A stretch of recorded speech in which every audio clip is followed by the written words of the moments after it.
कहते हैं हम अरावली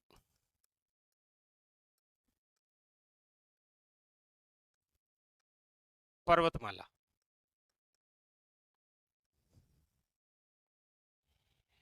देखिए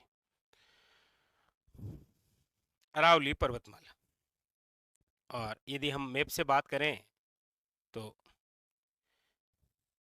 क्योंकि बहुत सारे क्वेश्चन तो मैप से ही बनने वाले हैं। ये रहा आपके सामने मैप। दिशा की बात कर देते हैं पहले। ये उत्तर है, ये आपके दक्षिण, ये आपके याद रखिएगा पश्चिम, ये आपके क्या है पूर्व। ठीक है, और हम जिस अरावली के बारे में पढ़ रहे हैं वो आपकी ये रही,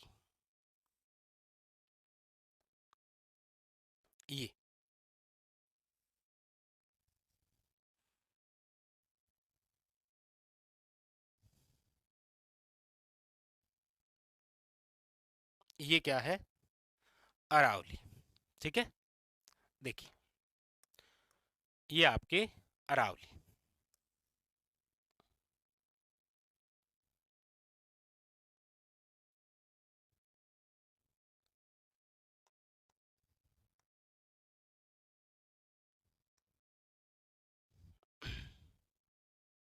ये आपके अरावली। और वो मैप में इसीलिए दर्शाया क्योंकि पहला ही क्वेश्चन आपके सामने यही बनता है कि अरावली विस्तृत है किस दिशा से किस दिशा की ओर। तो याद रखिएगा कि अरावली का जो विस्तार है वो आपके किस दिशा से किस दिशा की ओर है। तो याद रखिएगा दक्षिण पश्चिम से उत्तर पूर्व की ओर ये ऐसे विस्तृत है, याद रखिएगा। ठीक है, ये इस प्रकार से,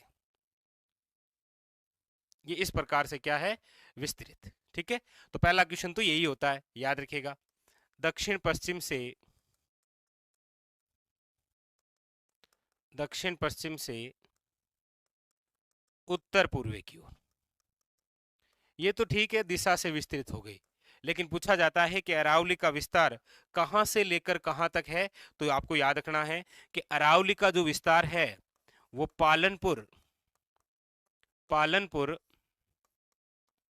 पालनपुर गुजरात से, यहां पालनपुर गुजरात से लेकर याद रखिएगा रायसीना हिल के रूप में, रायसीना हिल्स के रूप में है। हाँ, याद रखिएगा नई दिल्ली, रायसीना हिल्स के रूप में नई दिल्ली तक फैली हुई है कौन सी, याद रखिएगा अरावली। ठीक है, इस अरावली की चर्चा हम करते हैं कि इस अरावली की कुल लंबाई कितनी है। याद रखिएगा ये बड़ा इंपॉर्टेंट क्वेश्चन है, अरावली की कुल लंबाई कितनी है। तो याद रखिएगा 692 किलोमीटर, 692 किलोमीटर इस अरावली की क्या है कुल लंबाई है, याद रखिएगा इसकी कुल लंबाई है, वेरी वेरी इंपॉर्टेंट। ठीक है, लेकिन आपको पूछा जाए कि राजस्थान में इसका विस्तार कहां से लेकर कहां तक है। तो याद रखिएगा यहां पर है आपके स्थान एक खेड़ ब्रह्म। वैसे सुजस जब आप पढ़ते हैं तो ये जो खेड़ ब्रह्म स्थान है ये गुजरात में दर्शाया गया है, लेकिन हमारे यहाँ से जहाँ से शुरुआत है वो जिला है सिरोही। तो हम अक्सर पढ़ते हैं खेड़ ब्रह्म सिरोही से लेकर यहाँ खेतड़ी झुंझुनू तक, यहाँ तक आप पढ़ते हैं, याद रखिएगा यहां से लेकर यहां तक हमारे राजस्थान में क्या है विस्तृत। इसीलिए आपको पूछा जाता है कि ये जो अरावली है इस अरावली की राजस्थान में लंबाई कितनी है, राजस्थान में लंबाई। तो याद रखिएगा अरावली की जो राजस्थान में लंबाई है वो है 550 किलोमीटर, ये भी याद रखिएगा राजस्थान में जो लंबाई है वो कितनी है, याद रखिएगा 550 किलोमीटर। लेकिन एक क्वेश्चन है आपके सामने बहुत ही शानदार क्वेश्चन है कि कुल अरावली का, आप बताइएगा कुल अरावली का कितना भाग, कुल अरावली का कितना भाग राजस्थान में अवस्थित है। लीजिए कुल अरावली का कितना भाग राजस्थान में अवस्थित है। डायरेक्ट वन लाइनर क्वेश्चन ऐसे भी आ सकता है। देखिए, कुल अरावली की लंबाई कितनी है? 692। राजस्थान में कितनी लंबाई है? याद रखिएगा 550। ठीक है, इसीलिए यहां से भी आपके सामने क्वेश्चन बन सकता है कि कुल अरावली का कितना भाग राजस्थान में अवस्थित है। तो याद रखिएगा 79.48%, यानी कि आप बोल सकते हैं लगभग 80%। ठीक है, लगभग 80% अरावली का जो हिस्सा है वो कहां पर है? आपके राजस्थान में। याद रखिएगा, वेरी वेरी इंपॉर्टेंट। हाँ, इस प्रकार से भी क्वेश्चन आ रखा है, याद रखिएगा। ठीक है, बिल्कुल। अरावली की आप औसत ऊंचाई की चर्चा करेंगे तो ये भी क्वेश्चन पूछ रखा है कि अरावली की जो औसत ऊंचाई है वो कितनी है? तो याद रखिएगा 930 मीटर। अरावली की जो औसत ऊंचाई है वो कितनी है? याद रखिएगा 930 मीटर। ठीक है, याद रखिएगा। और याद रखिएगा इस अरावली के बारे में कहा जाता है कि ये जो अरावली पर्वतमाला है ये विश्व की सबसे प्राचीनतम विश्व की सबसे प्राचीनतम वलित वे अपशिष्ट पर्वतमाला है। अपशिष्ट पर्वतमाला है, याद रखिएगा। अच्छा, इस अरावली पर्वतमाला की विशेषता से भी क्वेश्चन बनता है। ठीक है, हाँ, याद रखिएगा। अरावली की विशेषता क्या क्या है इसके बारे में हम चर्चा करते हैं। देखिएगा, अरावली की विशेषता, सबसे पहली बात तो याद रखिएगा कि ये जो अरावली है राजस्थान में जल विभाजक का कार्य करती है। जल विभाजक का कार्य करती है। क्वेश्चन बनेगा आपके लिए। पहली विशेषता याद रखिए कि अरावली जो है वो राजस्थान में जल विभाजक का कार्य करती है, पहली बात। दूसरी बात याद रखिएगा, राजस्थान को राजस्थान को दो भागों में विभाजित करती है। अरावली जो है, याद रखिएगा, राजस्थान को दो भागों में विभाजित करती है। एक तो भाग बनता है मरुस्थल और एक बनता है, याद रखिएगा, गैर मरुस्थल। वेरी वेरी इंपॉर्टेंट, याद रखिएगा। ये बीच में अरावली है तभी मरुस्थल का प्रसार इधर नहीं हो पाता है, और ये भी एक क्वेश्चन बनता है, याद रखिएगा। तीसरी विशेषता इसकी कि अरावली जो है वो रेगिस्तान मार्च को रोकती है। रेगिस्तान मार्च को रोकती है। रेगिस्तान मार्च का मतलब है कि मरुस्थल का जो प्रसार है वो इधर से इधर नहीं हो पाता है क्योंकि बीच में क्या है? अरावली, याद रखिएगा। ये इसकी तीसरी इंपॉर्टेंट विशेषता है। और चौथी इसकी खास बात क्या है? याद रखिएगा, ये जो अरावली है, यही लिख रहा हूं, अरावली, याद रखिएगा, अरब सागरीय अरब सागरीय मानसून से वर्षा कराने में मानसून से वर्षा कराने में याद रखिएगा असमर्थ है। समर्थ नहीं है, क्या है? याद रखिएगा, असमर्थ है। अरावली जो है वो आपके, याद रखिएगा, वेरी वेरी इंपॉर्टेंट, कि ये अरब सागरीय जो मानसून है उससे वर्षा कराने में क्या है? असमर्थ है। Very very important. ठीक है, और एक बात और याद रखिएगा कि ये जो अरावली है ये आपके धात्विक खनिजों से संपन्न है। धात्विक खनिजों से संपन्न है। और धात्विक खनिजों से क्यों संपन्न है? क्योंकि अरावली के अंदर धारवाड़ करम की चट्टानें हैं। क्या है? धारवाड़ करम की चट्टानें हैं। क्योंकि अरावली जो है वो किसका भाग है? तो याद रखिएगा, अरावली जो है वो गोंडवाना लैंड का भाग है। ये भी याद रखिएगा, अरावली किसका भाग है? गोंडवाना लैंड का।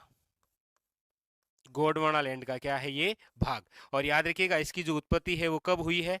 तो वेरी वेरी इंपॉर्टेंट, याद रखिएगा, प्री कैम्ब्रियन युग में।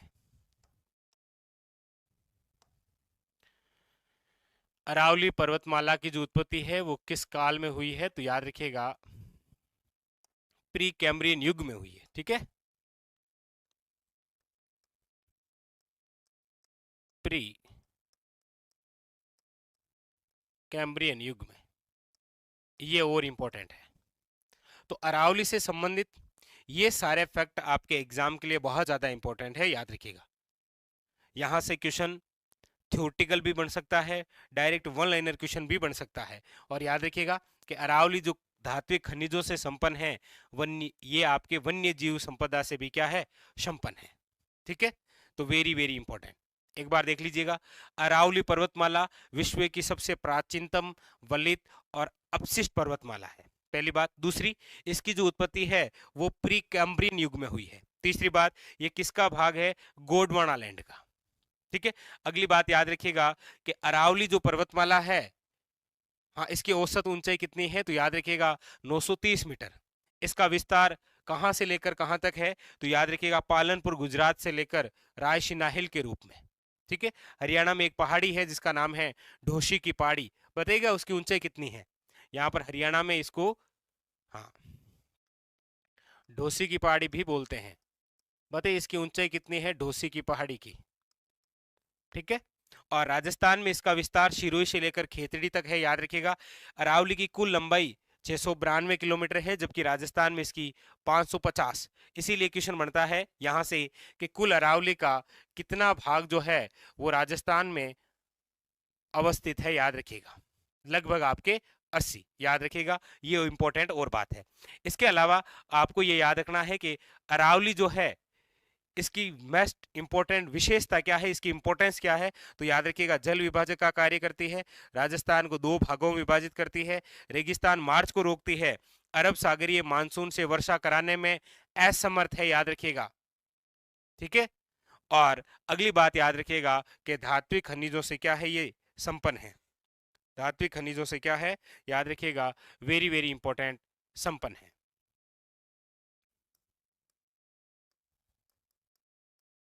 बालू का स्तूप,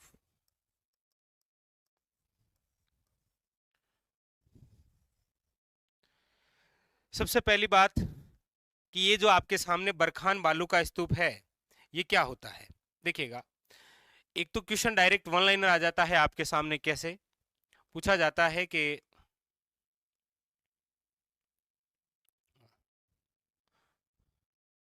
देखिए, पूछा जाता है आपको कि अर्धचंद्राकार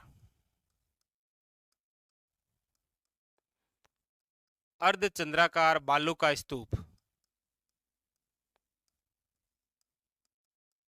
याद रखिएगा कौन सा है? याद रखिएगा बरखान बालू का स्तूप। आप सब जानते हैं बालू का मतलब है रेत, स्तूप का मतलब रेत का कोई ना कोई आकार। और जो अर्धचंद्राकार बालू का स्तूप होता है उसे आप क्या बोलते हैं? याद रखिएगा बरखान। अर्धचंद्राकार बालू का स्तूप, उसे क्या बोलते हैं आप? अर्धचंद्राकार बालू का स्तूप। तो डायरेक्ट ही आपको क्वेश्चन पूछा जाए कि अर्धचंद्राकार बालू का स्तूप क्या कहलाता है, तो याद रखिएगा बरखान। ठीक है, दूसरी बात, ये मुख्यतः कहां पाए जाते हैं? याद रखिएगा पश्चिमी राजस्थान, पश्चिमी राजस्थान में। लेकिन पूछ लिया जाए आपको कि कौन सी समवर्षा रेखा, तो याद रखिएगा 20 सेमी से 35 सेमी समवर्षा,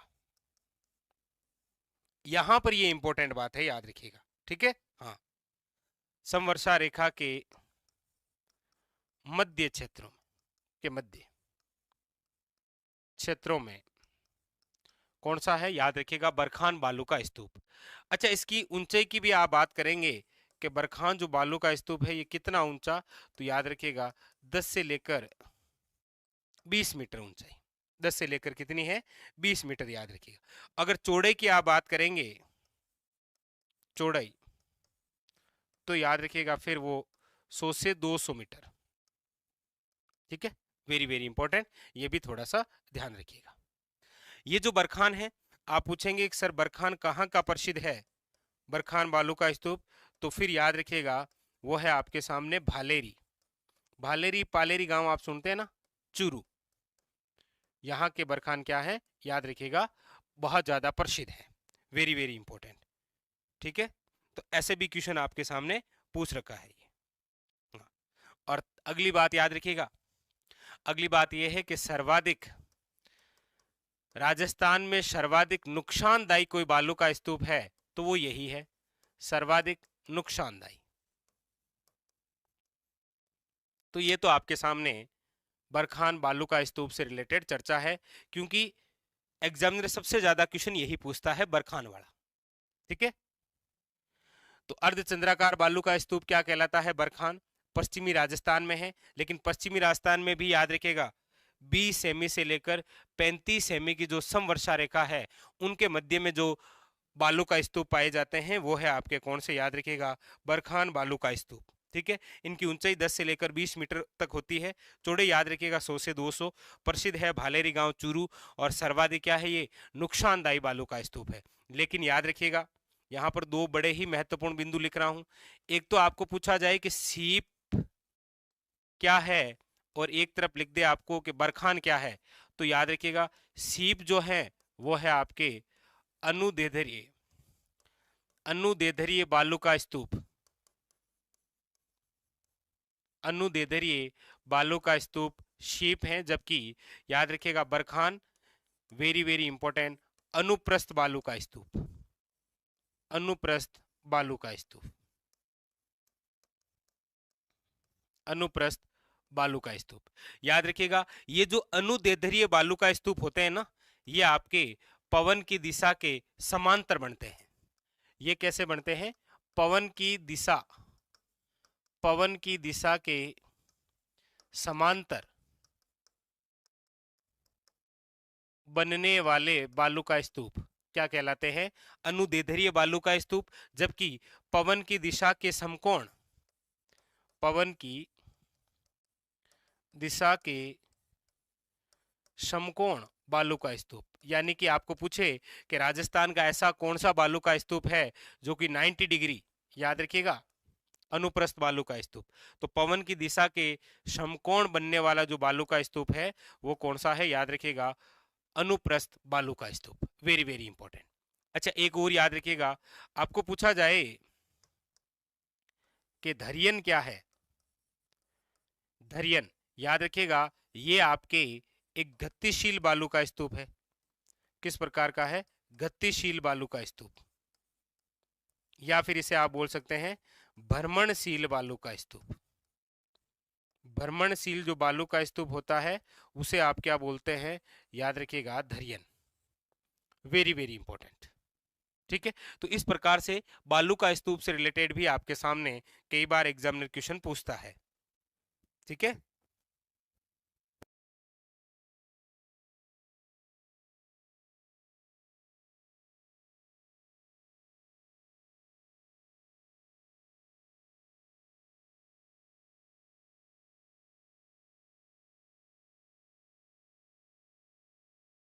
हाँ, जैसे आपके सामने दो क्वेश्चन और भी लिख देता हूं मैं, वहां से भी क्वेश्चन आता था।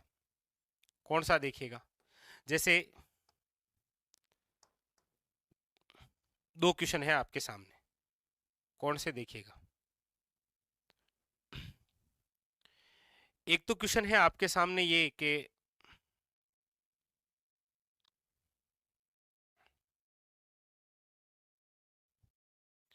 एक तो क्वेश्चन बताइएगा कि राजस्थान में बालू का स्तूप मुक्त प्रदेश, बालू का स्तूप मुक्त प्रदेश कितना है, और एक बताइएगा कि बालू का स्तूप युक्त प्रदेश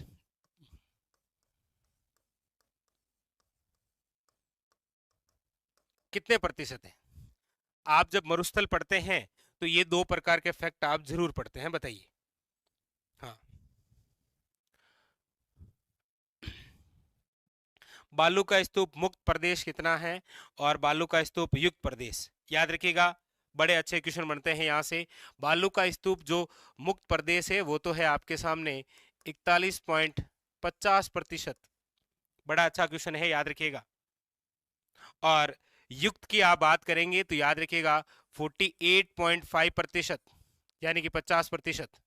लीजिए, ये दो बड़े ही महत्वपूर्ण बिंदु हैं, बालू का स्तूप मुक्त प्रदेश और बालू का स्तूप युक्त प्रदेश। यहां से आप